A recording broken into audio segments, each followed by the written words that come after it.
बहुत समय पहले की बात है। एक सुंदर सा गांव नदी के किनारे बसा हुआ था। गांव के लोग खेती बाड़ी करते थे और पानी के लिए पूरी तरह नदी पर निर्भर थे। हर दिन लोग नदी से पानी भरते, पशुओं को नहलाते और खेतों की सिंचाई करते थे। सब कुछ शांत और सामान्य था।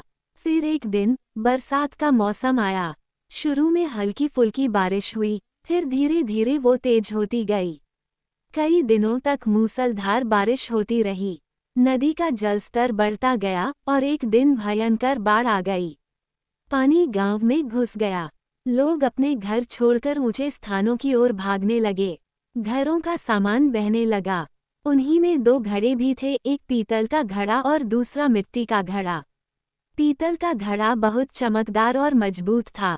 वह भारी था, इसलिए पानी में आसानी से नहीं बह रहा था, लेकिन फिर भी वह लहरों के साथ बह रहा था। मिट्टी का घड़ा हल्का था, नाजुक था, लेकिन चतुराई से लहरों से खुद को बचाते हुए आगे बढ़ रहा था।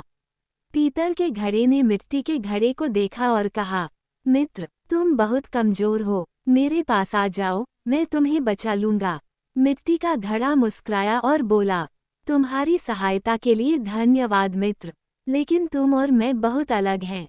अगर गलती से भी तुम मुझसे टकरा गए तो मैं टूट जाऊंगा, इसलिए मैं दूरी बनाकर चलना ही बेहतर समझता हूँ। वह बहता रहा, धीरे धीरे किनारे की ओर बढ़ता गया और अंत में सुरक्षित किनारे पर पहुँच गया।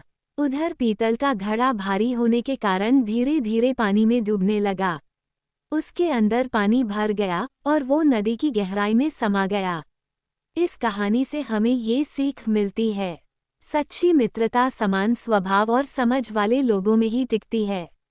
यदि दोनों के स्वभाव, क्षमता या स्थिति में बड़ा अंतर हो तो साथ रहने के प्रयास नुकसानदायक हो सकते हैं। इसलिए हमें समझदारी से अपने संबंध और दूरी तय करनी चाहिए।